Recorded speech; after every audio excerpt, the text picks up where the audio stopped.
அனைவருக்கும் வணக்கம். நான் ஒரு ஏழை குடும்பத்தில் சேர்ந்த விவசாய பெண். என் பெயர் மல்லிகா. எங்க ஊர் பேரு ராசிபுரம். எங்களுக்குன்னு சொந்த நிலமெல்லாம் இல்லை.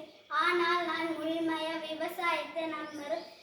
எங்க ஊர்ல மாதையன் ஒரு செல்வந்தர் இருக்காரு. அவர் எனக்கு சில நிபுணரின் அடிப்படை நிலத்தை குத்தகைக்கு கொடுத்தார்.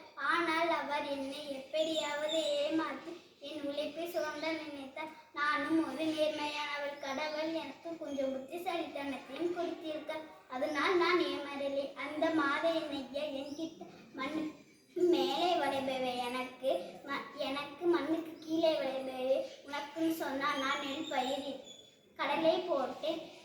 கடலே மண்ணுக்கு கீழே தானே விளையும். அப்புறம் மண்ணுக்கு கீழே விளைபவை எனக்கு, மண்ணுக்கு மேலே விளைபவை உனக்குன்னு சொன்னா நான் நெல் பயிரிட்டேன். இந்த முறையும் எனக்கே லாபம். என் உழைப்பை சுரண்ட நினைத்து அவரை ஏமாற்றம் அடைந்தார். இதனே வள்ளுவர். ஞானம் கருதியும் கைகூடும், காலம் கருதி எடுத்தல் செயலை முடிப்பதற்கு ஏற்ற காலத்தை அறிந்து இடத்தோடு பொருந்துமாறு செய்தால் இந்த உலகமே வேண்டும் என கருதினாலும் அது கைகூடும் என்கிறார். நன்றி.